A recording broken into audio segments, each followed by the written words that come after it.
Engineer भतीजे ने बेरहमी से ताई के कर दिए छोटे छोटे 10 टुकड़े। टुकड़े करने के बाद में फूट फूट कर रोता है। उसके बाद हरिद्वार जाकर धोए सारे पाप। नमस्कार दोस्तों, स्वागत है आप सभी का एक बार फिर से। बड़ी वारदात निकलकर सामने आ रही है जयपुर से, जहां पर एक लड़का रहा करता था अपने घर परिवार के साथ में। यह लड़का एक ज्वाइंट फैमिली में रहा करता था। जिस समय पर कोरोना था, इसकी माँ की मौत हो चुकी थी। इस वजह से अपने ताई और ताया के साथ में वह रहा करता था। आज की बात है जिस समय पर लड़का अपने घर पर बैठा हुआ था। दरअसल बता दें 10 साल पीछे चले तो यह लड़का इंजीनियर की पढ़ाई किया करता था। इंजीनियर की पढ़ाई करने के बाद में कंपनी में जॉब भी करने लगा था। काफी समय तक इसने कंपनी में जॉब की, पर जिस समय पर ये अपनी जिंदगी से तंग आ जाता है, इसे ऐसा महसूस होता है कि जिंदगी से उसे एक रेस्ट लेना चाहिए। इस वजह से वह सब कुछ छोड़ छाड़ देता है, एक मंदिर से जुड़ जाता है और सेवा भाव से वह इसमें ही काम कर रहा था। देखते ही देखते वह इन सब में आ जाता है, जिसके चलते उसे सत्संग में जाना, भगवान की पूजा करना, धार्मिक स्थलों पर घूमना,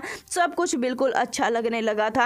आज की बात थी कि उसके एक दोस्त का फोन आता उसके पास में, और उसका दोस्त बताता है कि दिल्ली के अंदर एक काफी बड़ा सत्संग है, वहां पर चलना है। जिसके चलते वह हाँ भर देता है और तैयारी करना शुरू कर देता है। उसकी ताई जो कि उस समय पर घर में मौजूद थी, उससे पूछती कि कहाँ पर जा रहे हो। दरअसल बता दें कि उस समय पर लड़के का पिता और लड़के का ताया वहां पर मौजूद नहीं थे। तो लड़का कहता है कि दिल्ली में एक काफी बड़ा सत्संग है, वहां पर जा रहे हैं। ताई कहती है कि मैं अकेली घर में करूंगी क्या, तुम मत जाओ, आज की बात है। जिसके चलते वह अपनी ताई की एक भी बात मानने के लिए तैयार नहीं था। वह कहता है कि नहीं, इसमें कोई दिक्कत की बात नहीं है, मैं तो ऐसी जगह पर जाकर रहूंगा, सत्संग में मुझे जाना ही जाना है। जिसके चलते ताई उसे समझाने लगती है, जिसके चलते ताई के बीच में और भतीजे के बीच में काफी बड़ी भिड़ंत हो जाती है। भिड़ंत भी इतनी ज्यादा हो चली जाती है कि वह अपनी ताई को जोर से धमका देता है और कहता है कि मेरे काम में टांग अड़ाने की कोई भी जरूरत नहीं है। जिसके चलते वह तैयारी करना शुरू कर देता है। अगले वाले दिन सुबह उसे जाना था सत्संग के लिए, इस वजह से वह रात में जल्दी सो जाता है। पर ताई को कहाँ नींद आने वाली थी। ताई नहीं चाहती थी कि वह इतनी दूर दिल्ली सत्संग में जाए, इस वजह से उसे लड़के को रोकने के लिए हर संभव प्रयास कर रही थी।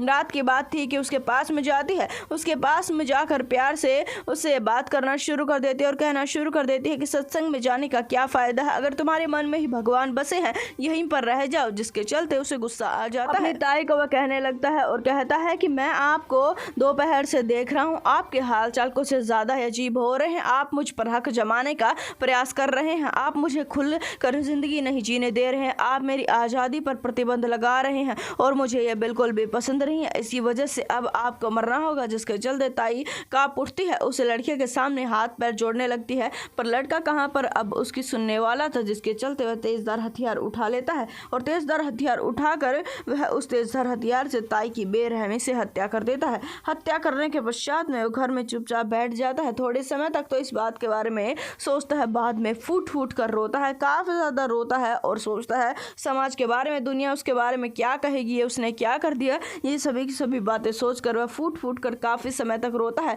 पर रोने के बाद में वह काफी समय तक अपने आप को संभालता है और एक ही बात सोचता है कि अगर उसने लाश को अच्छे से ठिकाने लगा दिया तो सब कुछ ठीक हो जाएगा। इस वजह से लाश को ठिकाने लगाने के बारे में सोचने लगता है। जिस समय पर लाश को ठिकाने लगाने के बारे में सोच रहा था, वह एक कटर खरीद कर लेकर आता है, जिसके चलते उसे कटर से वह बेरहमी से ताई के टुकड़े करता है और टुकड़े करने के पश्चात में उसे पॉलिथीन में बंद कर लेता है।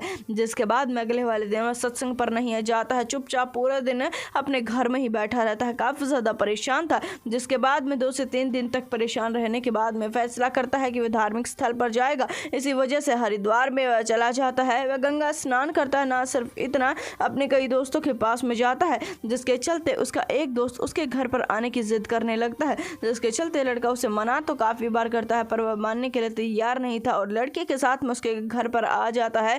अंदर आकर वह बैठ जाता है। उसके दोस्तों से वह भी हंस हंस कर बातें कर रहा था, किसी को शक नहीं होने देता कि उसने इतनी बड़ी वारदात को अंजाम दे रखा है। उसके पश्चात में जिस समय पर उसके दोस्तों को कमरे से और घर से बदबू आने लगती है, पुलिस को इस बारे में सूचना दे देते हैं। पुलिस मौके वारदात पर जाकर छापेमारी के चलते लाश को बरामद कर चुकी है। इस वारदात को जितना उसके उतना शेयर कर दे। चैनल को सब्सक्राइब करके आरोपी को गिरफ्तार कर लिया गया है।